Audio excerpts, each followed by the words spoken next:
हाँ भाई, आज हम पढ़ेंगे halo alkanes and halo arenes chapter की एनसीईआरटी, जो कि 12th क्लास का ऑर्गेनिक केमिस्ट्री का चैप्टर है। इंपॉर्टेंट और कॉन्सेप्चुअल चैप्टर है। यहां से आपके एग्जाम में हर साल क्वेश्चन पूछे जाते हैं, इसलिए आपको एग्जाम के लिए चैप्टर अच्छे से प्रिपेयर करना है। अब देखो भाई, इस चैप्टर को स्टार्ट करने से पहले मैं आपको बता दूं, आज हम कुछ टॉपिक ऐसे पढ़ेंगे जो ऑलरेडी आप पहले ही पढ़ चुके हैं, जैसे आईयूपीएसी नेमिंग है, हाइड्रोकार्बन चैप्टर की कुछ रिएक्शंस है, for example Wurtz reaction, addition reaction, elimination reaction और free radical substitution reaction etcetera. इसके अलावा बाकी इस चैप्टर की नई रिएक्शन तो पढ़नी है, इसमें भी बहुत सारी इंपॉर्टेंट रिएक्शन है, जैसे नेम रिएक्शंस भी है भाई, आपकी फिंकलस्टीन रिएक्शन है, स्वार्ट्ज रिएक्शन है, बाकी और भी अदर रिएक्शंस है। और सबसे ज्यादा इंपॉर्टेंट रिएक्शन जो हैलोजन डेरिवेटिव की है वो है nucleophilic substitution reaction, that is NSR, यानी जिसमें हम SN1 और SN2 मैकेनिज्म पढ़ते हैं। तो इसी चैप्टर में हम SN1, SN2 और एलिमिनेशन का कंपैरिजन भी करेंगे कि कब SN1 होगी, कब SN2 होगी और कब एलिमिनेशन रिएक्शन होगी। और यहां पे एक और इंपॉर्टेंट रिएक्शन है, वो है भाई ग्रिग्नार्ड रीजेंट की रिएक्शन, तो ये भी इसी चैप्टर में पढ़ेंगे। फिर इसके साथ भाई आइसोमेरिज्म का एक टॉपिक है ऑप्टिकल आइसोमेरिज्म, जो अभी तक आपने नहीं पढ़ा, वो भी हम आज ही कवर करने वाले हैं। ये भी एग्जाम के लिए बहुत ज्यादा इंपॉर्टेंट है।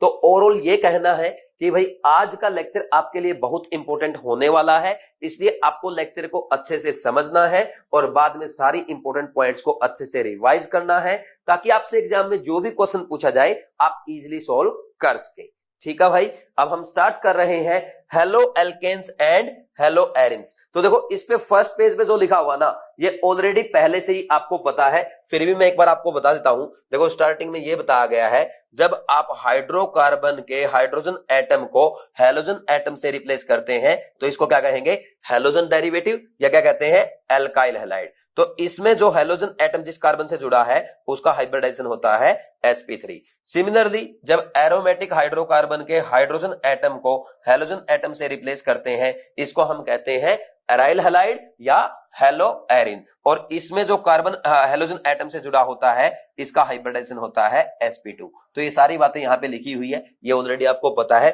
और नहीं पता तो यहां से समझ में आ गई होगी। फिर इसके बाद देखो भाई, इसी में फर्स्ट पेज पे यहाँ पे जो मैंने हाईलाइट कर रखा है, तो ये बेसिक सी चीजें हैं। ठीक, जैसे यहाँ पे बताया गया है भाई, एंटीबायोटिक क्लोरोमफेनिकोल में कौन सा हैलोजन एटम प्रेजेंट होता है, क्लोरीन हैलोजन एटम प्रेजेंट होता है, और ये किसके लिए यूज किया जाता है, for treatment of typhoid fever. तो ये एक बार आप पढ़ लेंगे। फिर इसके बाद नेक्स्ट देखो भाई, हमारी बॉडी थायरोक्सिन हार्मोन प्रोड्यूस करती है जिसमें आयोडीन एटम प्रेजेंट होते हैं, और इस आयोडीन की कमी के कारण कौन सी डिजीज हो जाती है, गोइटर डिजीज हो जाती है। जैसे आपने देखा होगा कुछ लोगों के यहाँ पे ना गांठ सी बन जाती है गले में, वो किसके कारण होता है, due to deficiency of iodine, और इस डिजीज को क्या कहते हैं, गोइटर। फिर इसके बाद नेक्स्ट लिखा है वही क्लोरोक्विन जो है वो किसके ट्रीटमेंट के लिए यूज होती है, मलेरिया के लिए, और हेलोथेन हम एनेस्थेटिक पर्पज के लिए यूज करते हैं सर्जरी में। तो ये बातें आप एक बार पढ़ लें, इनको रटने की कोई जरूरत नहीं है, और इनको अंडरलाइन कर ले, बस बाद में जब भी आप रिवाइज करेंगे एक बार फिर से पढ़ लेना, इतना काफी होता है। फिर इसके बाद नेक्स्ट अगर बात करें, सेकंड पेज पे आगे बढ़ेंगे भाई। देखो, इसमें स्टार्टिंग में दिया गया क्लासिफिकेशन। फर्स्ट है classification on the basis of number of halogen atoms. देखो भाई, चाहे आपका हेलो एल्केन है या हेलो एरिन है, उसमें अगर एक हैलोजन एटम प्रेजेंट होगा उसको हम क्या कहेंगे, मोनो हेलो डेरिवेटिव। अगर दो हैलोजन एटम प्रेजेंट होंगे वो होगा डाई हेलो डेरिवेटिव, और जिसमें तीन हैलोजन एटम प्रेजेंट होंगे उसको हम कहेंगे ट्राई हेलो डेरिवेटिव। ठीक, फिर इसके बाद नेक्स्ट है भाई, सेकंड है compounds containing sp3 carbon halogen bond. तो इसमें देखो, अगर आपका हैलोजन एटम प्राइमरी कार्बन से जुड़ा हुआ है तो उसको हम क्या कहेंगे, उसको कहेंगे प्राइमरी हेलो डेरिवेटिव। और अगर सेकेंडरी कार्बन से जुड़ा है तो वो सेकेंडरी हेलो डेरिवेटिव होगा, और टर्सरी कार्बन से अगर जुड़ा है तो वो आपका टर्सरी हेलो डेरिवेटिव होगा। तो ये आपको समझ में आ गया। फिर इसके बाद नेक्स्ट देखो भाई, नेक्स्ट आपका आता है एलाइलिक हैलाइड और बेंजाइलिक हैलाइड। ये बहुत ही इंपॉर्टेंट है। देखो, मैं आपको बता देता हूं, पहले ये देख लो एलाइलिक ग्रुप क्या होता है। ये हमारा प्रोपेन है, तो प्रोपेन में जो sp3 कार्बन है उस पे से एक हाइड्रोजन एटम हटा करके हम वैलेंसी फ्री कर दें तो इसको क्या कहते हैं, एलाइलिक ग्रुप कहते हैं। क्या कहेंगे, एलाइलिक ग्रुप। अब देखो, यहां पे अगर मान लीजिए क्लोरीन एटम आ जाए तो इसको क्या कहेंगे, एलाइल क्लोराइड। ब्रोमीन आ जाए, एलाइल ब्रोमाइड, यानी क्या बन गया आपका एलाइल हैलाइड बन जाएगा जैसे ही हैलोजन एटम आएगा। और फिर इसकी जगह पे अगर यहाँ पे OH ग्रुप आ जाता है तो इसको क्या कहेंगे, एलाइल अल्कोहल कहते हैं। तो आपको क्या ध्यान रखना है, ये जो ग्रुप है इसको क्या कहते हैं, एलाइलिक ग्रुप कहते हैं। सिमिलरली अगर बात की जाए बेंजाइलिक ग्रुप की, तो बेंजाइलिक ग्रुप क्या होता है भाई, इसमें क्या होगा, देखो यहां पे इसको कहते हैं बेंजाइलिक कार्बन, और बेंजाइलिक कार्बन पे एक वैलेंसी फ्री कर दी आपने, ये हो गया बेंजाइलिक रेडिकल या बेंजाइलिक ग्रुप। तो इस पे हैलोजन एटम लग गया तो ये हो जाएगा बेंजाइलिक हैलाइड। अगर अल्कोहल लग गया तो ये क्या हो जाएगा आपका, बेंजाइलिक अल्कोहल या बेंजाइल अल्कोहल भी बोल देते हैं। अब देखो इसमें आपको क्या ध्यान रखना है, बस ये ध्यान रखो ये आपका क्या है, बोलो भाई, बेंजाइलिक ग्रुप है। समझ में आया कि नहीं आया, इसमें कोई डाउट तो नहीं है। तो ये एलाइलिक और बेंजाइलिक हैलाइड हो गए आपके। तो यहां पे देखो भाई ये कार्बन कार्बन डबल बॉन्ड, फिर उससे नेक्स्ट जो कार्बन है, ठीक, sp3 कार्बन पे हैलोजन एटम लगेगा तो एलाइलिक कार्बन होगा। सिमिलरली आप इस केस में भी दे सकते हैं भाई, यहां पे ये डबल बॉन्ड, उससे नेक्स्ट वाला कार्बन को क्या कहते हैं, एलाइलिक कार्बन, और उस पे हैलोजन एटम जुड़ जाएगा तो इसको कहेंगे एलाइलिक हैलाइड। समझ में आया कि नहीं, इसमें कोई डाउट नहीं है। फिर नेक्स्ट आगे बढ़ेंगे। सिमिलरली यहाँ पे आपको बेंजाइलिक हैलाइड के एग्जांपल दिए गए हैं, ये प्राइमरी बेंजाइलिक हैलाइड है, और अगर यहाँ पे बेंजाइलिक कार्बन आपका सेकेंडरी या टर्सरी हो जाए तो उसको हम क्या कहेंगे, सेकेंडरी बेंजाइलिक हैलाइड और टर्सरी बेंजाइलिक हैलाइड। ठीक, फिर इसके बाद नेक्स्ट और इंपॉर्टेंट है विनाइलिक हैलाइड और अराइल हैलाइड। अब विनाइल ग्रुप क्या होता है, देखो भाई जब इथीन में आप वैलेंसी फ्री करते हैं तो जो ग्रुप बनेगा उसको कहेंगे विनाइल ग्रुप। ठीक, इसके अगर हैलोजन एटम लग जाए तो ये बन जाएगा विनाइल हैलाइड, अगर OH ग्रुप लग जाए तो ये बन जाएगा विनाइल अल्कोहल। बस आप तो ये ध्यान रखो इसको क्या कहते हैं, विनाइल ग्रुप कहते हैं। और हेलो अगर बात करें अराइल की, तो अराइल का तो आपको सबको पता ही है भाई, ये बेंजीन है, एक वैलेंसी फ्री कर दो हाइड्रोजन एटम हटा के तो ये बन गया आपका अराइल ग्रुप, इस पे हैलोजन एटम आएगा तो क्या बन जाएगा, ये अराइल हैलाइड। ठीक है भाई, समझ में आ गया, इसमें कोई डाउट नहीं होना चाहिए। फिर इसके बाद नेक्स्ट आगे बढ़ जाए भाई।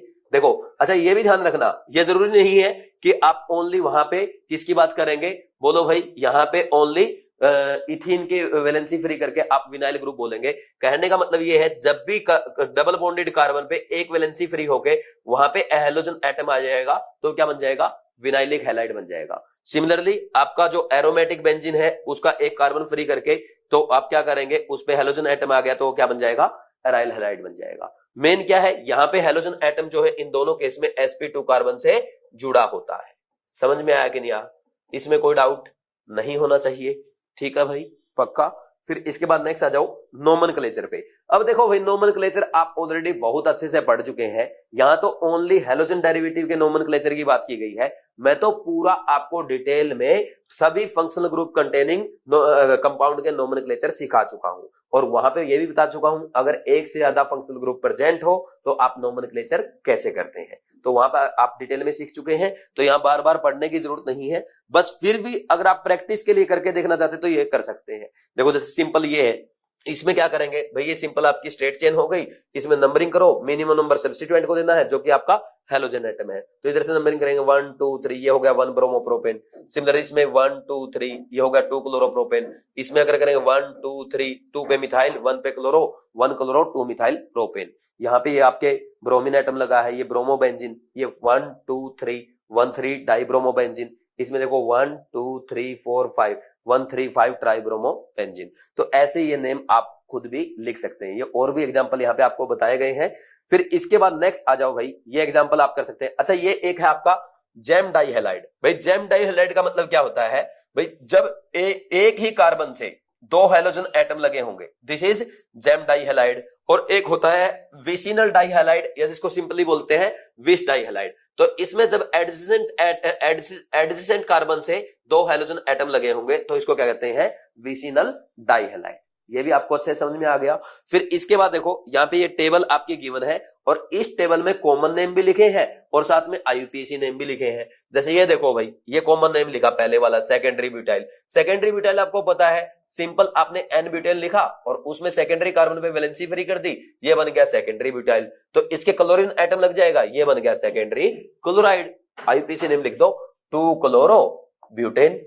ठीक, सिमिलरली यहाँ पे नियोपेंटाइल ब्रोमाइड है, भाई ये आपका नियोपेंटेन होता है, उसमें एक कार्बन पे वैलेंसी फ्री करके ये क्या बन गया, नियोपेंटाइल। ब्रोमीन लग गया तो नियोपेंटाइल ब्रोमाइड। अब इसका यहाँ पे आपको IUPAC नेम लिखना है, ये आपकी लॉन्गेस्ट चेन है। नंबरिंग कहां से करोगे, जहां पे मिनिमम नंबर, मिनिमम भाई नंबरिंग ऐसे करो ताकि मिनिमम नंबर पे सब्स्टिट्यूएंट पहले आए, 1 2 3, 2 di methyl, sorry 2 di methyl से पहले लिखोगे 1 ब्रोमो 2 डाई मिथाइल प्रोपेन। तो ऐसे ही आप सारे कर सकते हो। टर्सरी ब्यूटाइल ब्रोमाइड आ गया, फिर विनाइल क्लोराइड, ये तो मैंने आपको अभी बताया ही है। अलाइल ब्रोमाइड आ गया, ठीक, ये ऑर्थोक्लोरोटोलिन बेंजाइल क्लोराइड आ गया। तो आराम से सारे आप कर सकते हैं, ठीक। इसको पढ़ना चाहो तो पढ़ दो।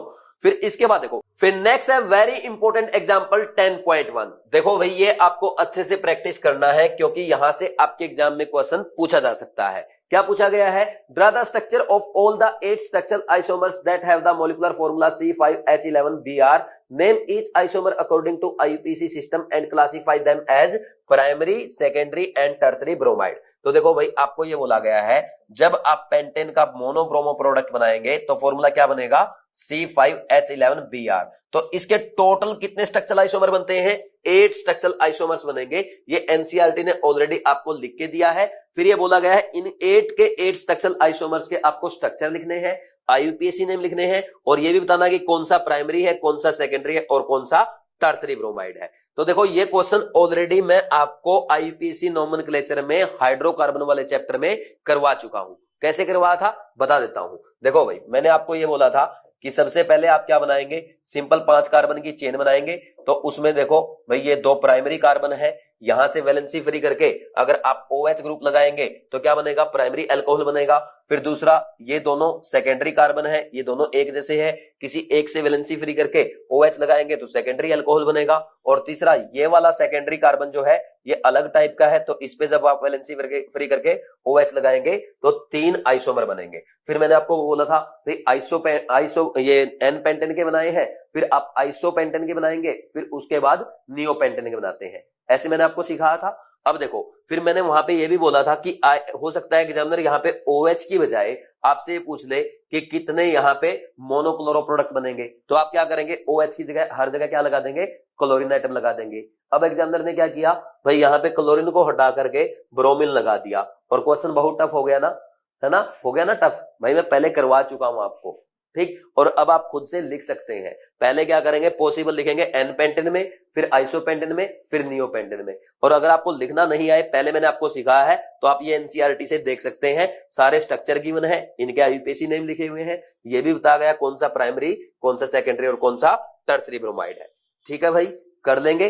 फिर इसके बाद नेक्स्ट देखो, right IUPAC name of the following. तो ये भी आप आराम से कर सकते हैं। अब इसमें देखो क्या है भाई, सिंपल ये एल्कीन्स में क्या कर दिया उन्होंने भाई, sp3 कार्बन पे हेलोजन एटम लगा दिया। तो अब आपको क्या करना है, फंक्शनल ग्रुप तो है नहीं, तो क्या करना है, मल्टीपल बॉन्ड को इंक्लूड करते हुए आपको लॉन्गेस्ट चेन सिलेक्ट करनी है। तो ये आपकी लॉन्गेस्ट चेन हो गई। तो इसमें अब आप मिनिमम नंबर किसको देंगे, सब्स्टिट्यूएंट को या डबल बॉन्ड को, डबल बॉन्ड को देते हैं। तो डबल बॉन्ड को मिनिमम नंबर इस तरफ से आएगा 1 2 3 4 5। तो ये क्या बन गया, 4 पे ब्रोमो लगा है तो 4 ब्रोमो, बोलो भाई 4 ब्रोमो पेंट 2 इन। तो ये हो गया आपका IUPAC नेम, ठीक। तो ऐसे ही ये सारे क्वेश्चन आपको सोल्व करने हैं। जैसे ये वाला आ गया, अब इसमें क्या है भाई, इसमें लॉन्गेस्ट चेन कौन सी होगी, ये वाली होगी, ठीक। अब नंबरिंग किधर से करेंगे, डबल बॉन्ड को मिनिमम नंबर देते हुए 1 2 3 4। तो इसमें क्या, 3 पे ब्रोमो 2 पे मिथाइल, 3 ब्रोमो 2 मिथाइल ब्यूट 1 इन। तो ऐसे इनके IUPAC नेम देखो यहाँ पे लिखे भी है, आप खुद से कर सकते हैं। ठीक है भाई। फिर नेक्स्ट आगे बढ़ो। इसके बाद right the structure of following compound. अब इनके स्ट्रक्चर्स आपको लिखने हैं। जैसे यहाँ पे ये क्या है, 2 क्लोरो 3 मिथाइल पेंटेन, यानी ये क्या होगी, 5 कार्बन की चेन होगी। तो 5 कार्बन लिख लो और उनकी नंबरिंग भी अपने अकॉर्डिंग कर दो, 1 2 3 4 5, ठीक। अब क्या लगाना, 2 पे लगा दो क्लोरो, 3 पे लगा दो मिथाइल, बाकी जो वैलेंसी बची हुई है उनको किससे पूरे करेंगे, हाइड्रोजन एटम से। तो ये बन जाएगा आपका वो 2 क्लोरो 3 मिथाइल पेंटेन। तो ऐसे कर सकते हैं, ये आप सीख चुके हैं। सिमिलरली नेक्स्ट देख लो, 1 क्लोरो 4 इथाइल साइक्लोहेक्सेन। तो ये साइक्लोहेक्सेन है, ठीक, ये मेन चेन है। अब इसकी नंबरिंग करो 1 2 3 4, ये 4 कार्बन है, 1 पे क्या लगा, क्लोरो लगा है, क्लोरीन एटम लगा है, और 4 पे इथाइल। हो गया आपका स्ट्रक्चर। तो ऐसे ही आप सबका खुद से लिख सकते हैं। जैसे लास्ट वाला देख लो, 1 bromo 4 secondary butyl 2 methyl benzene. तो मेन चेन क्या है, बेंजीन रिंग है, ठीक, ये बेंजीन रिंग हो गई। इसमें नंबरिंग करो 1 2 3 4। तो ये नंबरिंग कर दी। तो अब 1 पे इसने क्या बोला, 1 पे लगा ब्रोमीन एटम, ये ब्रोमीन लगा। 2 पे क्या लगा है, फिर 2 पे तो कुछ लगा, फिर इसने सीधा बता दिया 4 पे लगा है सेकेंडरी ब्यूटाइल, 4 पे लगा है सेकेंडरी ब्यूटाइल और 2 पे लगा मिथाइल। तो 2 पे ये मिथाइल आ गया और 4 पे क्या, सेकेंडरी ब्यूटाइल। तो ये आपका सेकेंडरी ब्यूटाइल होता है, जिसपे सेकेंडरी ग्रुप पे, सेकेंडरी कार्बन पे वैलेंसी फ्री होके ये मेन चेन से जुड़ा हुआ है।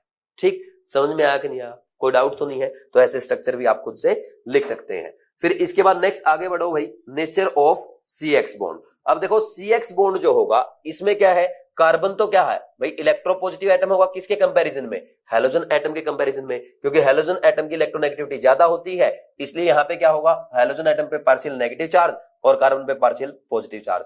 तो ये बॉन्ड क्या होगा भाई, इस बॉन्ड में पोलैरिटी आ जाएगी। अब पोलैरिटी सबसे ज्यादा किसमें होगी, जिसमें यहाँ पे हैलोजन एटम की इलेक्ट्रोनेगेटिविटी सबसे ज्यादा होगी, यानी फ्लोरीन में होगी। तो CF की पोलैरिटी सबसे ज्यादा, उससे कम CCl की, और उससे कम CBr की, सबसे कम CI बॉन्ड की। तो ये इनकी बॉन्ड पोलैरिटी का ऑर्डर आ जाएगा। ठीक, फिर इसके बाद नेक्स्ट देखो भाई, नेक्स्ट आगे बढ़ेंगे। नेक्स्ट यहाँ पे एक टेबल आपको दी गई है, जिसमें ना फर्स्ट कॉलम में क्या है, ये मिथाइल हैलाइड है। अब देखो ये टेबल बहुत ही इंपॉर्टेंट है, इस टेबल से सभी एग्जाम में क्वेश्चन पूछे जा चुके हैं, तो आगे भी एग्जामिनर रिपीट कर सकता है, इसलिए आपको अच्छे से समझना है। तो सबसे पहले देखो यहाँ पे आपको मिथाइल हैलाइड गिवन है, और मिथाइल हैलाइड का नेक्स्ट क्या है, बॉन्ड लेंथ और ये बॉन्ड एनर्जी। तो इसको समझना बहुत इजी है। कैसे भाई, सबसे पहले जब यहाँ पे मिथाइल फ्लोराइड होगा तो इसमें कार्बन और हैलोजन में क्या क्या क्या होगा भाई, 2p ओवरलैप होगा बॉन्ड में। फिर कार्बन मिथाइल क्लोराइड में कार्बन का है 2p, और यहाँ पे क्लोरीन क्या होगा 3p ऑर्बिटल। और फिर इसके बाद मिथाइल ब्रोमाइड में कार्बन का 2p ऑर्बिटल और ब्रोमीन का 4p ऑर्बिटल ओवरलैप करेंगे। सिमिलरली मिथाइल आयोडाइड में कार्बन का 2p और यहाँ पे आयोडीन का 5p ऑर्बिटल ओवरलैप करेंगे। तो यहाँ पे कार्बन का तो क्या है, सब जगह 2p ऑर्बिटल है, तो कार्बन तो कॉमन है, चेंज कौन हो रहा है, हैलोजन एटम। तो जैसे जैसे हैलोजन एटम का साइज इंक्रीज होगा, उसके p ऑर्बिटल का भी साइज इंक्रीज होगा, तो क्या होगा, बॉन्ड लेंथ भी इंक्रीज होगी। तो इनके बॉन्ड लेंथ का ऑर्डर ये आएगा कि नहीं आएगा, इसमें कोई डाउट तो नहीं है। तो यहाँ पे आपके कार्बन हैलोजन की बॉन्ड लेंथ क्या है, फ्लोरीन क्रोमिन ब्रोमीन आयोडीन जाने में इंक्रीज हो रही है। ये समझ में आ गया। अच्छा, एक बात और आप जानते हैं, as bond length increase bond energy क्या होगा, डिक्रीज होगा। तो बॉन्ड एनर्जी का ऑर्डर क्या आ जाएगा, इसका रिवर्स हो जाएगा। तो सबसे ज्यादा किसकी होगी, मिथाइल फ्लोराइड की, फिर मिथाइल क्लोराइड की, फिर मिथाइल ब्रोमाइड की, मिथाइल आयोडाइड की। तो ये जो ऑर्डर आएगा ये ऑलरेडी आपका नीट 2021 एग्जाम में पूछा जा चुका है। तो देखो कितना सिंपल क्वेश्चन पूछा गया था, जिसके बेसिक नॉलेज है वो भी कर सकता है, टेबल को थोड़ा रटना है। ठीक, कहीं सोचोगे ये टेबल की वैल्यूज रटनी है, टेबल की वैल्यू कभी भी नहीं रटनी। एक बात का ध्यान रखो, आपका कॉन्सेप्ट क्लियर होना चाहिए, फिर चाहे टेबल है, चाहे डायग्राम है, चाहे ग्राफ है, क्वेश्चन आप एग्जाम में इजीली सॉल्व कर पाएंगे। समझ आ गया भाई। तो फिर इसके बाद नेक्स्ट क्या है, यहां पे मिथाइल हैलाइड्स के यहां पे डाइपोल मोमेंट का ऑर्डर दिया, वैल्यू दी गई है।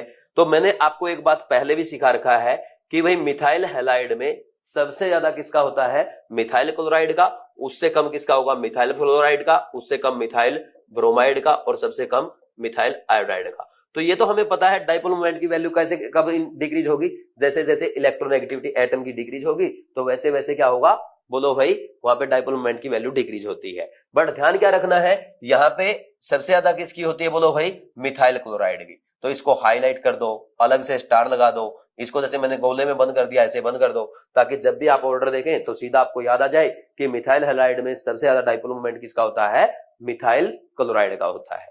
तो यहाँ पे ये वैल्यू याद करने की कोई जरूरत नहीं है, क्योंकि जब एग्जामिनर यहाँ पे आपसे पूछेगा ये लिस्ट 1 है और ये लिस्ट 2 है, इनको मैच द कॉलम में सोल्व करो, तो आप क्या करेंगे, ये ऑर्डर जिस बच्चे को लिखना आता है, जिस बच्चे को ये ऑर्डर याद है, तो वो आराम से वैल्यूज को कंपेयर कर सकता है। तो इसलिए मैं आपको कहूंगा कभी भी किसी भी वैल्यू को आपको रटना नहीं है, बस आपको उसको कॉन्सेप्ट को समझना है, आपको वैल्यू आप आराम से एग्जाम में कंपेयर कर पाएंगे। क्योंकि एग्जामिनर कभी भी आपसे वैल्यू नहीं पूछना चाहता, बस वो ये चेक करेगा कि आपका कॉन्सेप्ट क्लियर है या नहीं है। कॉन्सेप्ट क्लियर होगा तो आप आराम से वैल्यू को भी कंपेयर कर पाएंगे।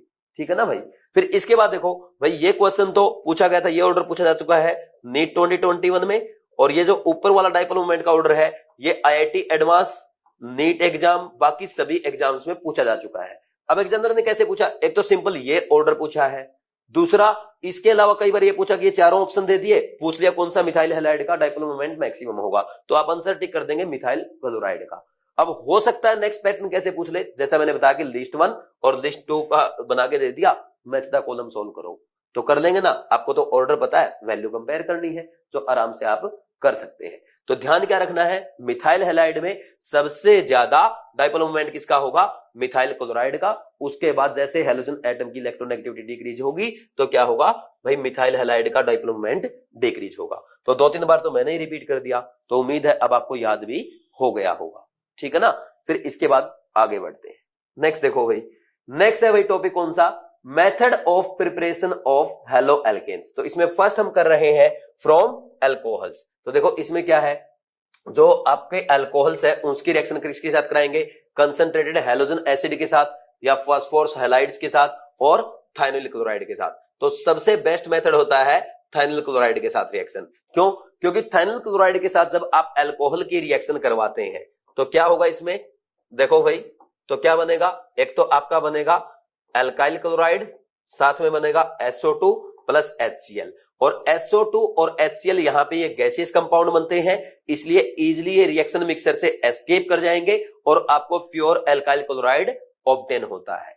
समझ में आया कि नहीं आया? ठीक, लिखने की जरूरत नहीं है, एनसीईआरटी में रिएक्शन लिखी हुई है, ये नीचे लास्ट वाली रिएक्शन है।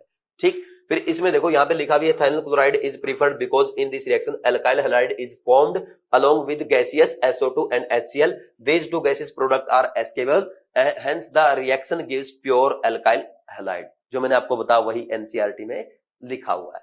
फिर इसके बाद देखो नेक्स्ट, ये हो गया भाई सबसे ज्यादा इंपॉर्टेंट पॉइंट। ठीक, फिर इसके बाद नेक्स्ट क्या है, द रिएक्शन ऑफ, अच्छा अभी तक जो हमने पढ़ा उसमें सबसे ज्यादा इंपॉर्टेंट बताऊं क्या है, एक तो ये जो टेबल आपने पढ़ी थी ये इंपॉर्टेंट है। ठीक, इसमें मेन क्या है, डाइपोल मोमेंट है, बाकी बॉन्ड लेंथ और बॉन्ड एनर्जी का ऑर्डर तो आप आराम से लिख सकते हैं। ठीक, और डाइपोल मोमेंट में भी क्या है भाई, जैसे जैसे हैलोजन एटम की इलेक्ट्रोनेगेटिविटी डिक्रीज होगी मिथाइल हैलाइड का डाइपोल मोमेंट डिक्रीज होता है, बट मिथाइल क्लोराइड का सबसे ज्यादा होता है, तो वो भी आराम से याद हो जाएगा। फिर नेक्स्ट भाई, अगर आप एल्काइल हैलाइड बना रहे हैं तो उसमें सबसे बढ़िया मेथड कौन सा है भाई, हम वहां पे HX यूज करें, कंसंट्रेटेड HX यूज करें, या फास्फोरस के हैलाइड यूज करें, या SOCl2 यूज करें। तो आप क्या बोलेंगे, SOCl2 सबसे बेस्ट है, क्योंकि इसमें जो दो प्रोडक्ट बनेंगे SO2 और HCl, ये गैसियस प्रोडक्ट होते हैं, ये इजिली रिएक्शन मिक्सर से एस्केप कर जाएंगे और प्योर एल्काइल हैलाइड ऑब्टेन होगा। समझ आ गया? तो ये दो पॉइंट अभी तक सबसे ज्यादा इंपॉर्टेंट है। फिर इसके बाद नेक्स्ट देखो, the reaction of primary and secondary alcohol with HCl require the presence of a catalyst ZnCl2 with tertiary alcohols. The reaction is conducted by simple shaking with the alcohol with concentrated HCl at room temperature। तो यहाँ पे ये बोल रहा है कि अगर आप प्राइमरी या सेकेंडरी अल्कोहल की रिएक्शन कंसंट्रेटेड HCl के साथ कराते हैं तो ये कैटालिस्ट की प्रेजेंस में कराएंगे, क्योंकि उसकी रिएक्टिविटी कम होती है। किसकी? अल्कोहल की। तो देखो भाई ऐसा क्यों है, मैं आपको समझा देता हूं। देखो अल्कोहल की रिएक्शन जब आप HX के साथ कराएंगे तो यहाँ पे HX किसका काम कर रहा है भाई, ये करेगा एसिड का काम, तो H प्लस रिलीज करेगा। तो यहाँ पे अल्कोहल के OH के पास जो लोन पेयर है ये इस H प्लस पे अटैक करेगा, तो क्या बनेगा बोलो भाई, यहाँ पे ये हाइड्रोनियम आयन बन जाएगा। यहाँ पे ऑक्सीजन अपने इलेक्ट्रॉन किसको डोनेट कर देगा, हाइड्रोजन एटम को डोनेट कर देगा। तो ये जैसे ही हाइड्रोनियम आयन बनेगा तो यहां से ये CO बॉन्ड ब्रेक होगा और वाटर रिलीज होगा, साथ में कार्बोकेटायन बन जाएगा। अब कुछ बच्चे सोच रहे होंगे सर CO बॉन्ड ब्रेक क्यों होगा अगर ऑक्सीजन पे पॉजिटिव चार्ज आया है, ऑक्सीजन हाइड्रोजन बॉन्ड भी तो ब्रेक हो सकता है। भाई ऑक्सीजन हाइड्रोजन बॉन्ड का फॉर्मेशन हुआ है, वही आपने ब्रेक कर दिया तो रिएक्शन क्या होगी, बैकवर्ड होगी। तो जो बॉन्ड फॉर्म हुआ है वो ब्रेक नहीं होगा, दूसरा बॉन्ड ब्रेक होगा, यानी कार्बन ऑक्सीजन बॉन्ड का ब्रेक होगा। ठीक, फिर इसके बाद देखो यहाँ पे ये जो है पूरा, इसको एक स्टेप बोलते हैं। ये इस रिएक्शन का फर्स्ट स्टेप है और स्लो स्टेप है, क्योंकि इसमें क्या हुआ है, बॉन्ड ब्रेकिंग हुआ है, तो यही रेट डिटरमाइनिंग स्टेप होगा। तो अब इस रिएक्शन का रेट किस पे डिपेंड करेगा, बोलो भाई, इंटरमीडिएट की स्टेबिलिटी पे डिपेंड करेगा। रेट ऑफ रिएक्शन क्या हो जाएगा, directly proportional to stability of carbocation, क्योंकि कार्बोकेटायन यहाँ पे क्या बन रहा है, रिएक्शन इंटरमीडिएट बन रहा है। और आपको पता है भाई यहाँ पे स्टेबिलिटी ऑफ कार्बोकेटायन क्या होता है, सबसे ज्यादा टर्सरी की, उससे कम सेकेंडरी की, और उससे कम किसकी होगी, प्राइमरी की होगी। तो यहाँ पे अल्कोहल्स की रिएक्टिविटी का जो ऑर्डर आएगा वो भी आपके सामने लिखा हुआ है, एनसीईआरटी में आप पढ़ सकते हैं। तो ये भी आई थिंक आपको अच्छे समझ में आ गया होगा। तो देखो यहाँ पे प्राइमरी और सेकेंडरी अल्कोहल की रिएक्टिविटी कम होती है, इसलिए जब HCl के साथ रिएक्शन कराएंगे कैटालिस्ट की प्रेजेंस में कराते हैं ताकि रिएक्टिविटी को इंक्रीज किया जा सके। फिर इसके बाद टर्सरी अल्कोहल की रिएक्टिविटी ज्यादा होती है, तो इस सिंपल जब आप कंसंट्रेटेड HCl के साथ मिक्स करके रूम टेम्परेचर पे अगर आप उसको सेक करते हैं तो ओनली सेक करने से ही क्या ऑब्टेन होगा, आपको अल्काइल क्लोराइड ऑब्टेन होगा। फिर इस रिएक्शन का सेकंड स्टेप होता है भाई जिसमें ये कार्बोकेटायन के ऊपर जाकर के ये हैलाइड आयन अटैक करेगा और अल्काइल हैलाइड का फॉर्मेशन होता है। बोलो इसमें कोई डाउट है क्या? अच्छा, यहां पे एक और बहुत ही इंपॉर्टेंट पॉइंट है भाई, अगर आपसे पूछ लिया जाए ये जो HX एसिड है, हैलोजन एसिड है, इनकी रिएक्टिविटी का ऑर्डर क्या होगा? भाई हैलोजन एसिड यहाँ पे एसिड का काम कर रहा है, तो जिसका बोलो जिसका एसिडिक स्ट्रेंथ ज्यादा होगी उसकी रिएक्टिविटी क्या होगी? ज्यादा होगी कि नहीं होगी? तो रिएक्टिविटी ऑफ HX में सबसे ज्यादा किसकी होगी? HI की, उससे कम HBr की, उससे कम HCl की और सबसे कम HF की। ये ऑर्डर आपसे पूछा जा सकता है। कर लेंगे या नहीं कर लेंगे? पक्का भाई। तो जो इंपॉर्टेंट पॉइंट थे ये आपके सामने हो गए, पूरा मैंने आपको डिटेल में एक्सप्लेन कर दिया। ये देखो, ये आपके एनसीईआरटी में लिखा है, ये पॉइंट आपके एनसीईआरटी में यहाँ पे नहीं लिखा, चाहे तो आप नोट कर सकते हैं। और फिर अगर बात की जाए ये मैकेनिज्म भी आप चाहे तो लिख सकते हैं। तो आई थिंक ये आपको सब अच्छे से समझ में आ गया होगा। ठीक है भाई। फिर इसके बाद नेक्स्ट देखो, phosphorus tribromide and phosphorus triiodide are usually generated in situ by the reaction of red phosphorus with bromine and iodine. तो देखो, जब आप PbR3 के साथ रिएक्शन कराएंगे या PI3 के साथ रिएक्शन कराएंगे तो वहां पे ना आप सीधा ना ये फास्फोरस ट्राइहैलाइड नहीं लेते, क्या करते हैं भाई, रेड फास्फोरस लेंगे प्लस यहाँ पे आप Br2 या I2 लेते हैं, तो वो इन सीटू जनरेट हो जाएगा। इन सीटू का मतलब ये होता है जब रिएक्शन हो रही होगी उसी टाइम अपने आप प्रिपेयर हो जाएगा। जैसे यहाँ पे लिखा produced in the reaction mixer, तो रिएक्शन मिक्सर में ही बन जाएगा। ठीक, ये हो गया भाई इतना। फिर इसके बाद नेक्स्ट देखो, यहाँ पे रिएक्शन लिखी है भाई, ROH की HCl के साथ reaction in presence of ZnCl2 RCl बनेगा, वाटर बनेगा। फिर नेक्स्ट रिएक्शन में देखो, इसने क्या किया, ROH की रिएक्शन कराई NaBr प्लस H2SO4 के साथ। तो एक्चुअल में ये क्या है भाई, NaBr H2SO4 के साथ रिएक्शन करेगा, HBr प्लस NaHSO4 का फॉर्मेशन होगा। ठीक, तो यहाँ पे ये जब अल्कोहल HBr के साथ रिएक्शन करेगा क्या बनेगा, RBr प्लस वाटर और NaHSO4, ये ऑक्टेन हो गया। ठीक, फिर इसके बाद जब आप अल्कोहल की रिएक्शन यहाँ पे फास्फोरस ट्राइहैलाइड के साथ कराएंगे तो अल्काइल हैलाइड बनेगा और H3PO3 का फॉर्मेशन होता है। और यहाँ पे जनरली हम क्या लेते हैं, PCl3 और PbR3। फिर नेक्स्ट है अल्कोहल की रिएक्शन फास्फोरस पेंटाक्लोराइड के साथ, तो इसमें क्या बनेगा, RCl POCl3 प्लस HCl। और फिर ये रिएक्शन जो मैं भी आपको बता रहा था इन सीटू वाली। ठीक, तो यहाँ पे अल्कोहल की रिएक्शन आप रेड फास्फोरस के साथ कराओ, इन रेड फास्फोरस और Br2I2 के साथ कराएंगे तो अल्काइल आयोडाइड या अल्काइल ब्रोमाइड आपको ऑब्टेन होगा। नेक्स्ट वो वाली रिएक्शन जो मैंने पहले लिखी थी, ROH की रिएक्शन थायोनिल क्लोराइड के साथ, ये अल्काइल क्लोराइड बन गया, ये SO2 gas plus HCl gas, ये रिएक्शन मिक्सर से एस्केप कर जाएंगी, ये प्योर RCl आपको ऑब्टेन होगा। तो ये हो गया। समझ में आया कि नहीं आया? इसमें कोई डाउट तो नहीं है? ठीक है भाई। फिर इसके बाद नेक्स्ट देखो, the above methods are not applicable for the preparation of aryl halide because the carbon oxygen bond in the phenols has a partial double bond character and is difficult to break being stronger than a single bond। बिल्कुल सही बात है। देखो भाई, ये reaction आप ऐसा नहीं करा सकते कि यहाँ पे आप फिनोल की रिएक्शन करा रहे हैं किसके साथ, HX के साथ, और आपने यहाँ पे क्या लिख दिया भाई, ये बन गया अराइल हैलाइड। ये रिएक्शन नहीं होगी। क्यों नहीं होगी? क्योंकि यहाँ पे ये जो फिनोल में कार्बन ऑक्सीजन बॉन्ड है ये स्ट्रॉन्ग बॉन्ड होता है, और यहाँ पे साथ में क्या है, बोलो भाई, रेजोनेंस भी हो रहा है, इसमें पार्शियल डबल बॉन्ड कैरेक्टर भी आएगा, इसलिए ये रिएक्शन सिंपली नहीं होती। ठीक, तो ये यहाँ पे बताया गया है। फिर इसके बाद नेक्स्ट देखो, फ्रॉम हाइड्रोकार्बन्स, पहला है from alkanes by free radical halogenation. तो ये रिएक्शन देखो भाई, आप ऑलरेडी हाइड्रोकार्बन में पढ़ चुके हैं, ये एल्केन की कैरेक्टरिस्टिक रिएक्शन है। देखो इसमें जैसे इसने बताया भाई, जब आप एन ब्यूटेन की रिएक्शन कराएंगे Cl2 के साथ इन प्रेजेंस ऑफ लाइट, तो यहाँ पे क्या होगा, ये प्राइमरी कार्बन है, ये प्राइमरी कार्बन, ये दोनों सेकेंडरी कार्बन सिमिलर है।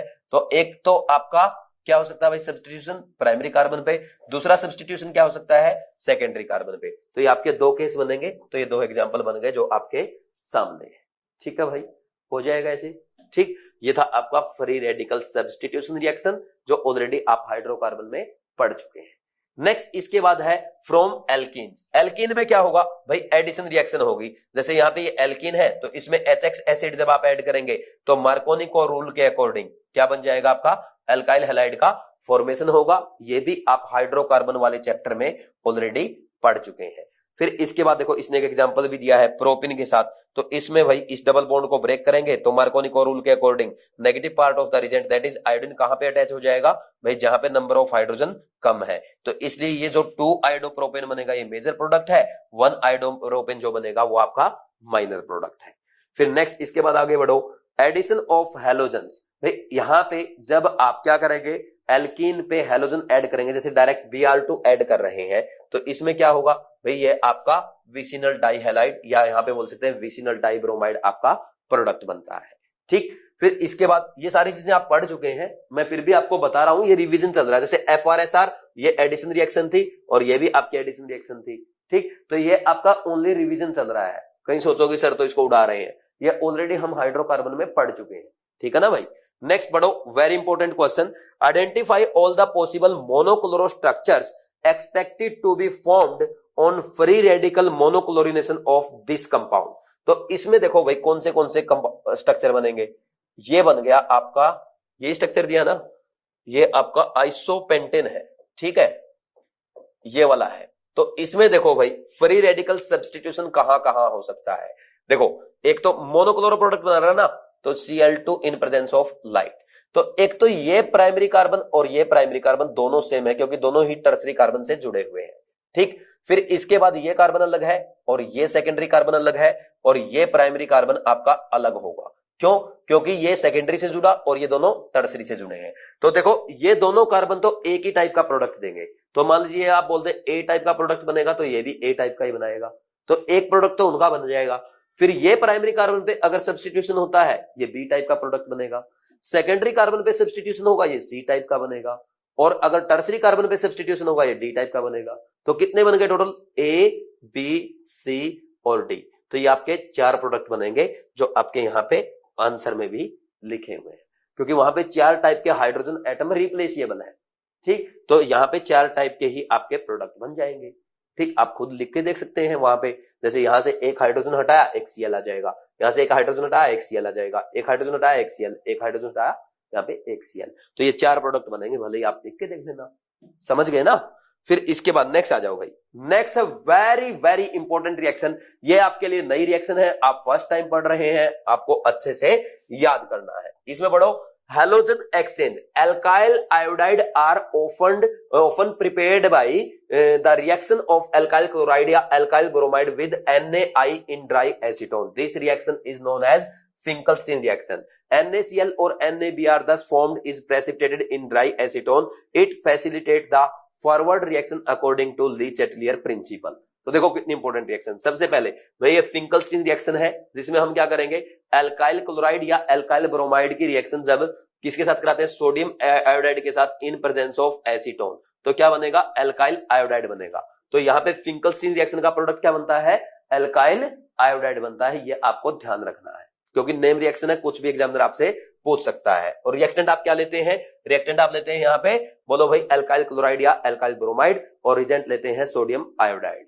ठीक, तो इस रिएक्शन में जो यहाँ पे NaCl या NaBr बनेगा, वो क्या करेगा, वो प्रेसिपिटेट की फॉर्म में नीचे बैठ जाएगा, जिसको आप इजीली सेपरेट करके यहाँ पे एल्काइल आयोडाइड ऑब्टेन कर सकते हैं। और ये रिएक्शन कंटिन्यूअसली फॉरवर्ड होती रहती है। क्यों? क्योंकि यहाँ पे ये जो प्रोडक्ट आपका बन रहा है, वो सॉल्यूशन से किस में जा रहा है, वो सॉल्यूशन से प्रेसिपिटेट बना रहा है, सॉलिड में जा रहा है, तो वो नीचे जाके बैठ जाएगा। यानी यहाँ पे सॉल्यूशन में इसकी कंसंट्रेशन घटती रहेगी, और प्रोडक्ट की कंसंट्रेशन अगर घटती है तो आप केमिकल इक्विलिब्रियम में पढ़ते हैं, अकॉर्डिंग टू ली-चैटलियर प्रिंसिपल आपका इक्विलिब्रियम क्या होगा, फॉरवर्ड होगा। तो यही लिखा है, the forward reaction according to Le Chatelier principle, it facilitate the forward reaction according to Le Chatelier principle. समझ आया कि नहीं आया? फिर इसके बाद नेक्स्ट देखो, नेक्स्ट भाई स्वार्ट्ज रिएक्शन है। The synthesis of alkyl fluoride is best accomplished by heating an alkyl chloride or bromide in presence of metallic fluoride such as AgF, Hg2F2, COF2 और SbF3. The reaction is termed as Schwartz reaction. देखो भाई Swarts reaction में क्या होगा, यहाँ पे आपका alkyl fluoride का प्रिपरेशन किया जाता है। कैसे किया जाता है, जब आप एल्काइल क्लोराइड या एल्काइल ब्रोमाइड की रिएक्शन मेटल फ्लोराइड के साथ कराते हैं, जैसे for example AgF, Hg2F2, COF2 और SbF3, तो इसमें क्या फॉर्म होगा आपका, एल्काइल फ्लोराइड फॉर्म होता है। और फिंकलस्टीन में क्या फॉर्म हुआ था, एल्काइल आयोडाइड फॉर्म हुआ था। तो दोनों नेम रिएक्शन है, दोनों आपको याद करनी है। अगर आप अलग से शॉर्ट नोट्स बनाते हैं या अलग से लिखते हैं या आप एनसीईआरटी में हाईलाइट करते हैं, तो इन दोनों रिएक्शन को हाईलाइट करें, अलग से लिखते हैं तो अलग से लिखें, बट दोनों को याद जरूर करें, क्योंकि यहां से डायरेक्ट एग्जाम में क्वेश्चन पूछा जाता है। ठीक है भाई। फिर इसके बाद नेक्स्ट आगे बढ़ जाओ। नेक्स्ट है प्रिपरेशन ऑफ हेलो एरिन्स। इसमें फर्स्ट है from hydrocarbon by electrophilic substitution reaction, that is ESR। तो इसमें देखो भाई हम क्या करते हैं, जब अराइल क्लोराइड या अराइल ब्रोमाइड का फॉर्मेशन करना है तो सिंपली एरोमेटिक हाइड्रोकार्बन को किसके साथ रिएक्शन करवाएंगे, Cl2 या Br2 के साथ, in presence of Lewis acid catalyst like iron और FeCl3। तो इसमें देखो क्या होगा, जैसे यहाँ पे रिएक्शन दी गई है भाई, टोलिन है, टोलिन में जो CH3 ग्रुप होता है ये क्या है, प्लस H और प्लस I ग्रुप है, इसलिए क्या होगा, ऑर्थो पैरा डायरेक्टर होगा। तो आपको पता है जब भी प्लस M प्लस H या प्लस I ग्रुप बेंजीन से जुड़े होते हैं तो ये ऑर्थो पैरा डायरेक्टर होते हैं, इसलिए क्या करेंगे, ऑर्थो और पैरा पोजीशन पे बेंजीन रिंग की इलेक्ट्रॉन डेंसिटी इंक्रीज करते हैं। इसलिए यहां से जो halogen atom as an electrophile आएगा कहां पे अटैच होगा, ऑर्थो और पैरा पोजीशन पे। तो क्या बनेंगे, ऑर्थो और पैरा आइसोमर जो बनते हैं इनको इजिली सेपरेट किया जा सकता है बिकॉज इनके मेल्टिंग पॉइंट में लार्ज डिफरेंस होता है। ये समझ में आ गया भाई। तो ये तो था अराइल क्लोराइड और अराइल ब्रोमाइड का फॉर्मेशन। तो इसी रिएक्शन से जब यहां पे हम अराइल आयोडाइड का फॉर्मेशन करेंगे तो साथ में देखो जैसे यहां पे HCl और HBr भी बनेगा, तो यहां पे अराइल आयोडाइड बनेगा तो HI बनेगा। अब HI क्या होता है, ये आपका स्ट्रॉन्ग रिड्यूसिंग एजेंट है। ये क्या करेगा, अराइल आयोडाइड को रिड्यूस कर देगा किसमें, एरोमेटिक हाइड्रोकार्बन में। तो ये रिएक्शन हो जाती है रिवर्सिबल। अब ये रिएक्शन रिवर्सिबल ना हो इसके लिए जो HI फॉर्म हुआ है इसको हम ऑक्सीडाइज करेंगे। कैसे ऑक्सीडाइज करेंगे, रिएक्शन मिक्सर में साथ में ऑक्सीडाइजिंग एजेंट ऐड करते हैं लाइक HNO3 एंड HiO4। समझ आ गया भाई। तो ये ध्यान रखना है जब भी आपको अराइल आयोडाइड का फॉर्मेशन करना है तो HI जो फॉर्म हुआ है उसको साथ के साथ ऑक्सीडाइज करना है, नहीं तो रिएक्शन रिवर्सिबल हो जाएगी। तो ऑक्सीडाइजिंग एजेंट कौन सा यूज करते हैं, HNO3 या HiO4। फिर इसके बाद नेक्स्ट बढ़ो, fluoro compounds are not prepared by this method due to high reactivity of fluorine. तो यहां पे भाई अराइल फ्लोराइड हम नहीं बनाते हैं, इसका रीजन क्या है भाई, फ्लोरीन की रिएक्टिविटी बहुत ज्यादा होती है। फ्लोरीन की रिएक्टिविटी ज्यादा क्यों होती है, क्योंकि एक तो फ्लोरीन बहुत ही क्या है, मोस्ट इलेक्ट्रोनेगेटिव एटम है पीरियोडिक टेबल में। दूसरा अगर बात करें Cl2 Br2 और F2 में तो सबसे कम एनर्जी किसकी होगी, बॉन्ड एनर्जी सबसे कम किसकी होती है, F2 की, और इससे भी कम होती है I2 की। तो इसकी बॉन्ड एनर्जी बहुत कम होने के कारण, इसका साइज छोटा होने के कारण और इसकी इलेक्ट्रोनेगेटिविटी बहुत ज्यादा होने के कारण ये हाईली रिएक्टिव होता है। तो ये जो रिएक्शन होगी ये एक्सप्लोसिव होगी, इसलिए यहाँ पे हम इस रिएक्शन से अराइल फ्लोराइड का फॉर्मेशन नहीं करते हैं, फ्लोरो कंपाउंड का फॉर्मेशन नहीं करते हैं। ये समझ में आया कि नहीं आया। तो ये रिएक्टिविटी का ऑर्डर, यहाँ पे ये जो बॉन्ड एनर्जी का ऑर्डर है आपके हैलोजन बॉन्ड का, वो भी मैंने आपको एक बार फिर से रिवाइज करा दिया, इनऑर्गेनिक का टॉपिक है। ठीक, नेक्स्ट आगे बढ़ो भाई। इसके बाद नेक्स्ट है सेकंड मेथड फ्रॉम अमाइंस। इसमें क्या है, बाय सेंडमेयर्स रिएक्शन। सेंडमेयर रिएक्शन में क्या करते हैं भाई, अमाइन को हम किसके साथ रिएक्शन करवाएंगे, अमाइन की रिएक्शन करवाई जाती है किसके साथ, किसके साथ, सोडियम नाइट्राइट के साथ प्लस HX एसिड लेंगे और ये रिएक्शन होती है लो टेम्परेचर पे। टेम्परेचर रखा जाता है 0 से 5 डिग्री सेल्सियस। तो इसमें सबसे पहले क्या होगा भाई, यहाँ पे ये बेंजीन डायजोनियम सोल्ट का फॉर्मेशन होता है। फिर बेंजीन डायजोनियम सोल्ट को अगर आपको यहाँ पे क्या बनाना है, अगर हमें यहाँ पे बनाना है अराइल क्लोराइड या अराइल ब्रोमाइड तो किसके साथ ट्रीट कराएंगे, CuCl2 के साथ या Cu2Cl2 और Cu2Br2 के साथ। तो यहाँ पे आपका क्या फॉर्म होगा, यहाँ पे बेंजाइल, ये आपका अराइल क्लोराइड या अराइल ब्रोमाइड का फॉर्मेशन होता है और N2 गैस साथ में रिलीज होगी। ठीक है भाई, तो इसको कहते हैं सेंडमेयर्स रिएक्शन। बट जब आप यहाँ पे अराइल आयोडाइड का फॉर्मेशन करेंगे तो ये आपको क्यूप्रस क्लोराइड और क्यूप्रस ब्रोमाइड की तरह क्यूप्रस आयोडाइड लेने की जरूरत नहीं है। तो इस रिएक्शन में हम क्या करते हैं, सिंपली जो आपका यहाँ पे बेंजीन डायजोनियम सोल्ट बना है उसको क्या करेंगे, Ki के साथ मिक्स करके सेक करते हैं तो अराइल आयोडाइड का फॉर्मेशन होता है और N2 गैस रिलीज होती है। समझ में आया कि नहीं आप, इसमें कोई डाउट नहीं है। फिर इसके बाद नेक्स्ट आगे बढ़ो भाई, नेक्स्ट पेज पे चलो। नेक्स्ट देखो यहाँ पे कुछ रिएक्शंस दी गई है, right the product of the following. अब इस रिएक्शन का प्रोडक्ट आपको लिखना है। देखो भाई ये तो है बेंजीन और यहाँ पे ये क्या है, बेंजीन के बाहर ये कार्बन कार्बन डबल बॉन्ड है। रिएक्शन किसके साथ करानी है, HBr के साथ। तो यहाँ पे कार्बन कार्बन डबल बॉन्ड और ये HBr, तो HBr में H प्लस और ये Br माइनस होगा तो ये जो कार्बन कार्बन डबल बॉन्ड है ये आकर के H प्लस पे अटैक करेगा। तो कौन सी रिएक्शन होगी? इलेक्ट्रोफिलिक एडिशन रिएक्शन होगी। तो इलेक्ट्रोफिलिक एडिशन रिएक्शन में आप क्या करेंगे? मार्कोनिको रूल के अकॉर्डिंग प्रोडक्ट बनाएंगे। मार्कोनिको रूल क्या कहता है? Negative part of the reagent is attached to that carbon which have less number of hydrogen. तो यहाँ पे दो sp2 कार्बन है, इनमें देख लो, इसके पास 2 हाइड्रोजन, इसके पास 1, तो यहाँ पे क्या लग जाएगा? Br लग जाएगा। ये आपका बन जाएगा मेजर प्रोडक्ट। तो जैसा इसमें दिखाया गया है, ये आपका प्रोडक्ट बना के दिखा दिया इसने। ठीक, बॉन्ड को ब्रेक करेंगे, इस पे हाइड्रोजन आएगा और जिसके पास नंबर ऑफ हाइड्रोजन कम थे वहां पे Br अटैच हो जाएगा। फिर उसके बाद नेक्स्ट देखो, ये भी रिएक्शन ऐसी ही है, तो इसमें क्या होगा? यहाँ पे Cl आ जाएगा। ठीक, ये भी आपकी इलेक्ट्रोफिलिक एडिशन रिएक्शन है। फिर नेक्स्ट वाली, ये वाली जो रिएक्शन दी गई है, यहाँ पे HBr के साथ रिएक्शन कराई गई है। तो पिछली बार तो देखो आपने क्या करवा? इलेक्ट्रोफिलिक एडिशन रिएक्शन कराई, बट इस बार इलेक्ट्रोफिलिक एडिशन रिएक्शन नहीं होगी, फ्री रेडिकल एडिशन रिएक्शन होगी और इसमें एंटी मार्कोनिको रूल लगेगा। क्यों? क्योंकि यहाँ पे पेरोक्साइड प्रेजेंट है। तो पेरोक्साइड के प्रेजेंट में क्या होती है? फ्री रेडिकल एडिशन रिएक्शन होती है। इसलिए एंटी मार्कोनिको रूल से negative part of the reagent that is Br is attached to that carbon which have more number of hydrogen, यानी यहाँ पे Br अटैच हो जाएगा और यहाँ पे हाइड्रोजन अटैच हो जाएगा। ये आपका प्रोडक्ट बन जाएगा जैसा कि यहाँ पे बनाया गया है। ठीक, समझ में आया कि नहीं आया? तो ये जो क्वेश्चन है ये एम्स में पूछा जा चुका है और ये जो क्वेश्चन है फर्स्ट वाला, ये एम्स और नीट दोनों एग्जाम में पूछा जा चुका है। तो ये ऐसे एनसीईआरटी के इजी एग्जाम्पल है, ये आपके एग्जाम में डायरेक्ट पूछ लिए जाते हैं। तो एनसीईआरटी की जो थियरी है और इन टेक्स्ट एग्जाम्पल है और इन टेक्स्ट क्वेश्चंस है, ये भी अगर आप अच्छे से करके चले जाते हैं, आपको अच्छे से क्लियर है, तो आराम से आप एग्जाम में एक एक क्वेश्चन को सॉल्व कर पाएंगे। तो ये एग्जाम्पल्स जो है और इन टेक्स्ट क्वेश्चन जो है इनको जरूर किया करोगे। फिर नेक्स्ट आ जाओ, Why is sulfuric acid not used during the reaction of alcohols with Ki?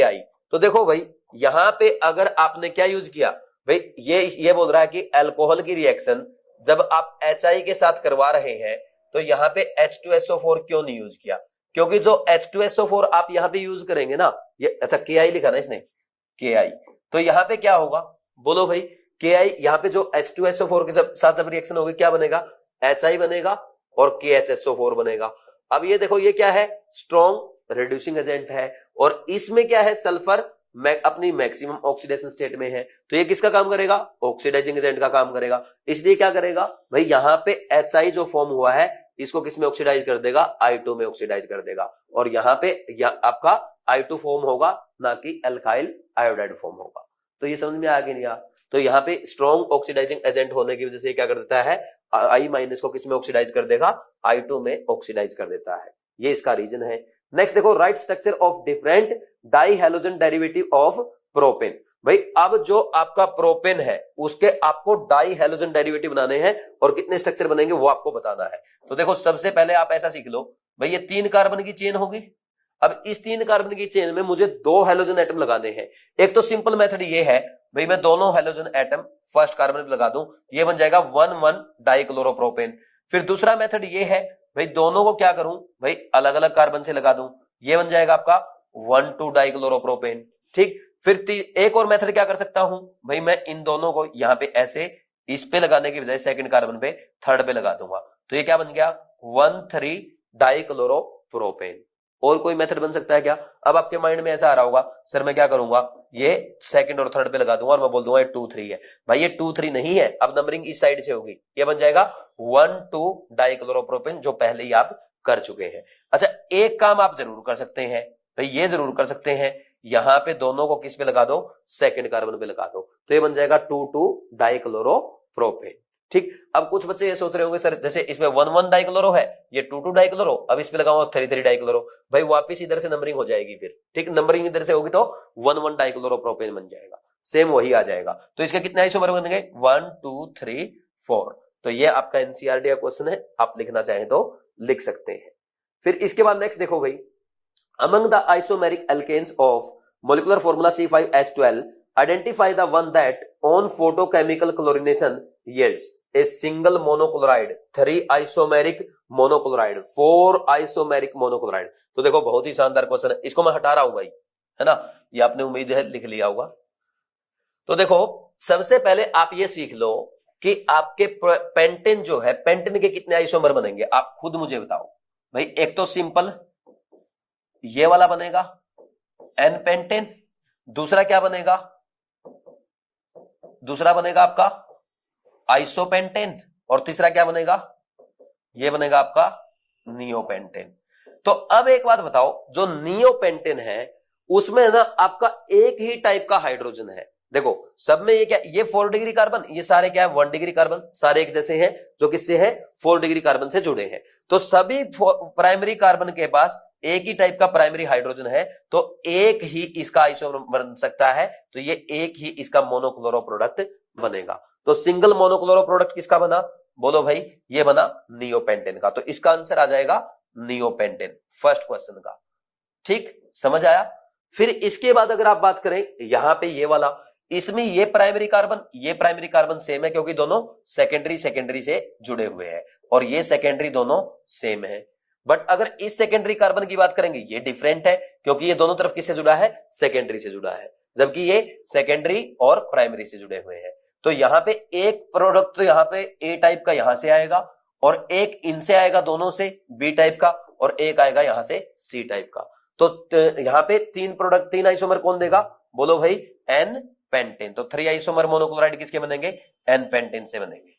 ठीक, अब फोर्थ इसने पूछा है 4 टाइप के किसी में बनेंगे।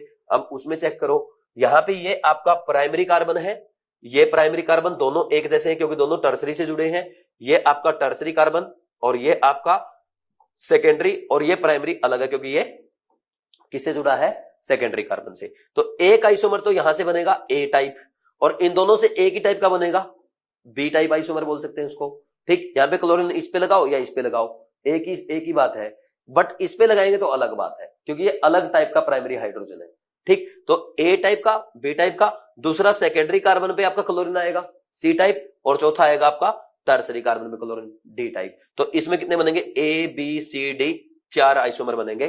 तो ठीक है, 4 आइसोमेरिक मोनोक्लोराइड किसमें बन रहे हैं, आइसोपेंटेन में। और इनके आईयूपीएसी नेम पूछे तो भी आप बता देंगे, आइसोपेंटेन का आईयूपीएसी नेम क्या है, ये बनेगा 2 methyl n butane, sorry 2 methyl butane. ठीक, ये हो जाएगा भाई। फिर इसके बाद नेक्स्ट आगे बढ़ जाए, ये लिखना चाहो तो लिख सकते हो, इनके आंसर तो जरूर लिख लो। पहले का नियोपेंटेन, सेकंड का एन पेंटेन, थर्ड का क्या है आइसोपेंटेन, ताकि अगर एग्जामिनर आपसे क्वेश्चन पूछे तो आप उसका आंसर कर पाए, या घर पे जब आप दोबारा सोल्व करें तो आप इनका आंसर सही से कर पाए। ठीक, फिर इसके बाद नेक्स्ट देखो, draw the structure of major mono halo product in each of the following reaction. अब इसमें देखो भाई, सिंपल आप एल्कोहल की रिएक्शन SOCl2 के साथ करा रहे हैं, तो OH हटा दो और Cl लगा दो, बन गया आपका प्रोडक्ट। फिर सिंपल नेक्स्ट सेकंड कौन सा है, ये वाला है भाई। इसमें इसने क्या बोला, ये आपका लगा क्या इथाइल ग्रुप, ये लगा NO2 ग्रुप, Br2 के साथ रिएक्शन करानी है इन presence of heat and light. तो हीट और लाइट की प्रेजेंस में जब आप मेजर प्रोडक्ट बनाएंगे तो देखो क्या बनेगा, ये आपका प्राइमरी कार्बन, ये सेकेंडरी कार्बन। तो अब कहां पर आकर के अटैच होगा, तो भाई आपको पता है जो आपका प्रोडक्ट बनता है क्या बनेगा, ये देखो यहां पे ये CH2, ये CH3, ये NO2। अब आपको पता है FR-SR में कौन सा प्रोडक्ट मेजर बनता है भाई, जब सेकेंडरी आपका सेकेंडरी कार्बन से क्या लगा हो, आपका Br ग्रुप लगा हो, Br लगा हो। तो इसमें क्या एक्चुअल में होता ये है भाई, Br फ्री रेडिकल जाकर के किस पे अटैक करता है, RH पे अटैक करेगा। ठीक, एल्केन पे अटैक करेगा। ठीक, तो इसमें कार्बन हाइड्रोजन बॉन्ड को ब्रेक करेगा ऐसे, तो ये HBr से अटैच हो जाएगा ऐसे, और यहाँ पे R फ्री रेडिकल बन जाएगा। तो अब R फ्री रेडिकल आप देख लो कहां स्टेबल बनेगा, प्राइमरी का बनेगा या सेकेंडरी का बनेगा, आप बोलेंगे सेकेंडरी का बनेगा। तो सेकेंडरी का बनेगा तो वापिस ये जाकर के किसके ऊपर अटैक करता है, Br पे, तो यहाँ पे ये RBr बन जाएगा, और वापिस Br फ्री रेडिकल बन जाएगा, जो क्या करेगा चेन रिएक्शन करेगा। ऐसे ही होता है। तो इसमें जो आपको ये देखना होता है कि कौन सा रेडिकल स्टेबल होगा, टर्सरी सबसे ज्यादा स्टेबल होता है, उससे कम सेकेंडरी और सबसे कम प्राइमरी। तो इसमें प्राइमरी और सेकेंडरी है, तो जहां पे सेकेंडरी पे Br लगेगा वो आपका मेजर प्रोडक्ट बनेगा, और जहां पे प्राइमरी पे Br लगेगा वो आपका माइनर प्रोडक्ट बनेगा। तो इसका आंसर ये आ जाएगा। तो ये अच्छा क्वेश्चन है, हो सकता है एग्जामिनर इसको पूछ ले, तो इंपोर्टेंट टिक कर लो, एग्जाम में एज इट इज आ सकता है। फिर इसके बाद नेक्स्ट देखो भाई, यहाँ पे इसको हीट किया गया। ठीक, अब इसमें देखो एक तो ये OH है जो डायरेक्ट किससे जुड़ा है भाई, कार्बन sp2 कार्बन से जुड़ा है बेंजीन के। तो ये तो आपको पता ब्रेक नहीं होगा, क्योंकि थोड़ी देर पहले मैंने आपको बताया था यहाँ पे कार्बन ऑक्सीजन बॉन्ड स्ट्रॉन्ग होता है, दूसरा यहाँ पे रेजोनेंस में भी है ये। फिर यहाँ पे इजीली कौन सा टूट सकता है, ये कार्बन sp3 है तो ये बॉन्ड इजीली ब्रेक होगा और यहां से ब्रेक होने के बाद क्या होगा भाई, ये CH2Cl बन जाएगा, ये OH, तो ये प्रोडक्ट बन जाएगा। सिमिलरली नेक्स्ट, अब इस क्वेश्चन में देखो, इसमें क्या है, यहां पे ये आपकी एल्कीन है, एल्कीन की रिएक्शन HI के साथ करवाई गई तो इलेक्ट्रोफिलिक एडिशन रिएक्शन होगी, तो मार्कोनी रूल को फॉलो करते हुए प्रोडक्ट बना दो मेजर। कैसे बनेगा भाई, यहां पे ये बॉन्ड ब्रेक होगा, तो बॉन्ड जब ब्रेक होगा तो negative part of the reject यानी आयोडीन कहां पे अटैच होगा, जहां पे नंबर ऑफ हाइड्रोजन कम होंगे। यहाँ पे तो 0 हाइड्रोजन है, इसके पास 1 हाइड्रोजन है, तो आपको पता चल गया भाई आयोडीन कहां पे अटैच होगा, बोलो जल्दी से, ये आपका जहां पे 0 हाइड्रोजन है। ठीक, ये समझ में आ गया। नेक्स्ट देखो, CH3CH2Br की रिएक्शन NiN सोडियम आयोडाइड के साथ कराई गई है, फिंकलस्टीन रिएक्शन है, इथाइल आयोडाइड बन जाएगा, इसमें कोई डाउट नहीं होना चाहिए। फिर इसके बाद ये लिख लिया, अब इसका प्रोडक्ट मैं नीचे लिख देता हूं, देखो ये Br2 के साथ रिएक्शन करवा रहा है इन प्रेजेंस ऑफ क्या है, बोलो भाई यूवी लाइट, यानी ये होगी फ्री रेडिकल रिएक्शन। ठीक, तो फ्री रेडिकल रिएक्शन इसमें ना भाई, ये जो रिएक्शन होती है FrSr का पार्ट है। FrSr का पार्ट इसलिए है क्योंकि यहां पे जो फ्री रेडिकल बनता है वो डबल बॉन्ड में बनने की बजाय कहां बनेगा, बोलो भाई, वो आपका डबल बॉन्ड के बगल वाले एलाइलिक कार्बन पे बनता है, जो कि क्या है, sp3 है। तो यहां से जब हाइड्रोजन एटम हटने के बाद ये फ्री रेडिकल बनेगा तो ये रेजोनेंस स्टेबलाइज फ्री रेडिकल होता है, क्योंकि ये फ्री रेडिकल इस डबल बॉन्ड के साथ रेजोनेंस करता है, इसको कहते हैं एलाइलिक फ्री रेडिकल। तो ध्यान रखना, जब भी डबल बॉन्ड के बगल में sp3 कार्बन हो तो वहां पे फ्री रेडिकल बनेगा और उससे आकर के कौन अटैच हो जाएगा, Br अटैच हो जाएगा। तो ये होगी आपकी फ्री रेडिकल सब्स्टिट्यूशन रिएक्शन, इसमें कोई डाउट नहीं होना चाहिए, पक्का भाई, कर लेंगे। तो ये भी बहुत ही इंपॉर्टेंट प्रोडक्ट आपका बन गया, समझ में आया कि नहीं आया। तो ऐसे आपको क्वेश्चन सोल्व करने होते हैं, सारे को करवा दिए, सारे ही अच्छे क्वेश्चन हैं, साथ में साथ क्वेश्चन के साथ साथ आपका रिवीजन भी हो रहा है।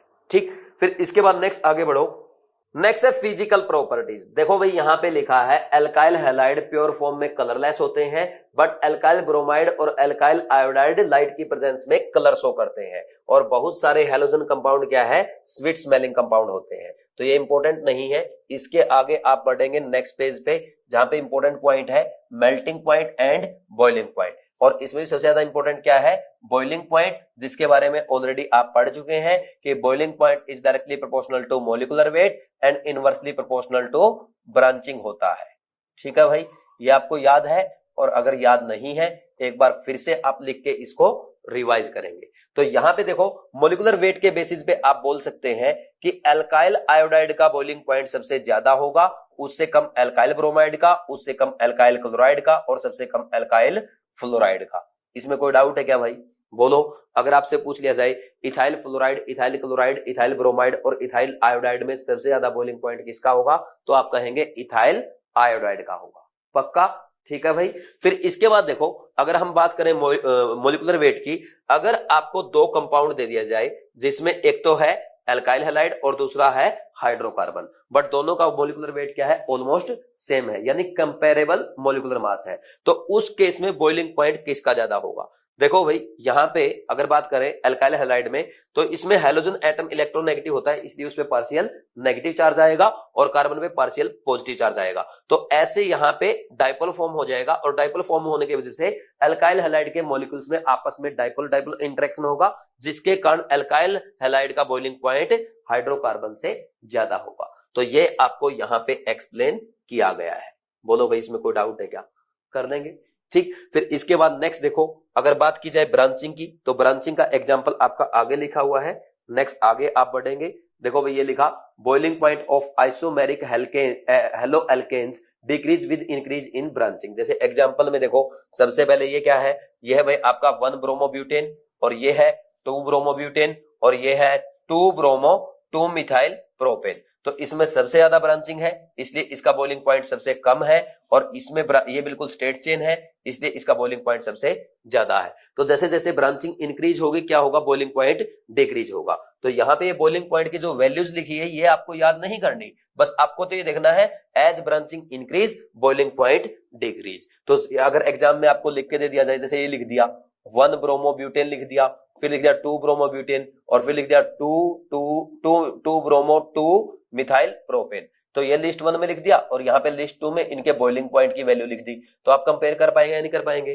कर पाएंगे, क्योंकि ऑर्डर आपको लिखना आता है तो आराम से आप वैल्यूज को कंपेयर कर सकते हैं। समझ आ गया भाई? फिर इसके बाद नेक्स्ट देखो, boiling point of isomeric dihalobenzenes are very nearly the same, however the para isomer are high melting as compared to their ortho and meta isomers. It is due to symmetry of para isomer that fits in the crystal lattice better as compared to ortho and meta isomer. तो यहाँ पे ये बताया गया है भाई, जो ortho meta और पैरा आइसोमर होते हैं di halogen derivative of benzene में, उनमें क्या होगा? बोलो भाई, बॉइलिंग पॉइंट तो ऑलमोस्ट सेम होता है, ज्यादा डिफरेंस नहीं होता, बट अगर बात करी जाए मेल्टिंग पॉइंट की तो सबसे ज्यादा किसका होता है? पैरा आइसोमर का, क्योंकि पैरा आइसोमर सिमेट्रिक है और जो सिमेट्रिक कंपाउंड होते हैं तो उनका क्रिस्टल लैटिस बढ़िया बनता है, इसलिए उसका क्या होगा? मेल्टिंग पॉइंट ज्यादा होगा। फिर इसके बाद यही आप आगे एनसीईआरटी में देख सकते हैं, यहाँ पे वैल्यू भी लिखी है, बट वैल्यू आपको कभी भी नहीं रटना है। तो इसमें देखो बॉइलिंग, अगर आप देखेंगे मेल्टिंग पॉइंट सबसे ज्यादा किसका है? बोलो भाई, ये है आपका किसका? पैरा आइसोमर का। ठीक, और पैरा आइसोमर का सबसे ज्यादा है, यहाँ पे देखो मैं मेल्टिंग पॉइंट यहाँ पे लिख देता हूं, पैरा आइसोमर का सबसे ज्यादा, उससे कम ऑर्थो का और उससे कम मेटा का। अब ऑर्थो का थोड़ा ज्यादा क्यों है? क्योंकि देखो भाई, ऑर्थो में क्या होगा, यहाँ पे ये इनका बॉन्ड पेयर मूवमेंट आएगा और यहाँ पे बॉन्ड पेयर मूवमेंट, यहाँ पे इनमें बॉन्ड में एंगल होता है यहाँ पे 60 डिग्री, और ये आपका मेटा आइसोमर है तो इसमें क्या होगा भाई? ये बॉन्ड पेयर मूवमेंट होंगे और इनका एंगल होगा 120 डिग्री। और आपको पता है भाई, न्यू रिजल्टेंट आप कैसे लिखते हैं? जब आपको यहाँ पे न्यू1 और न्यू2 गिवन है, उनके बीच में एंगल थीटा है, तो न्यू रिजल्टेंट लिखेंगे न्यू1 का स्क्वायर प्लस न्यू2 का स्क्वायर प्लस 2 न्यू1 न्यू2 cos थीटा। ठीक, तो ये लिखते हैं ना, अंडर द रूट आएगा ये पूरा। तो आपको पता है as theta increase cos theta क्या होता है?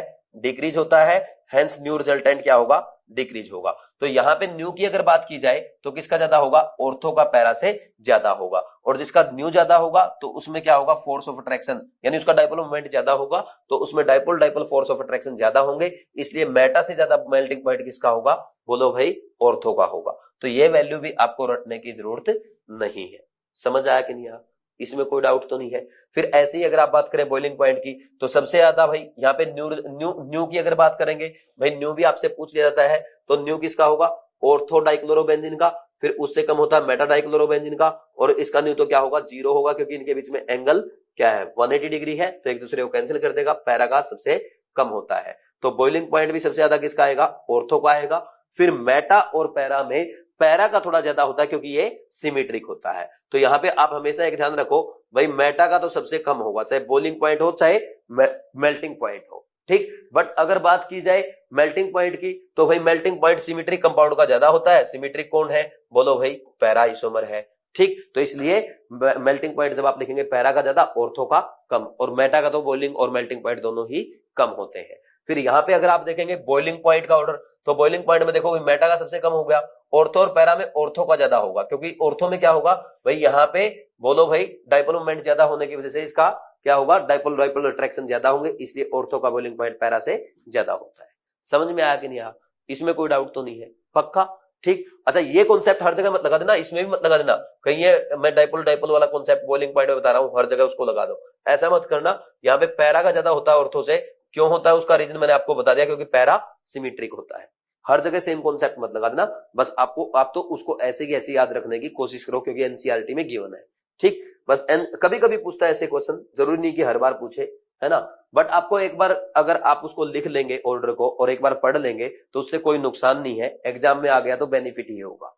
ठीक, फिर इसके बाद नेक्स्ट देखो भाई डेंसिटी। तो डेंसिटी तो क्या है? जैसे जैसे मोलिकुलर वेट इंक्रीज होगा डेंसिटी इंक्रीज होती है।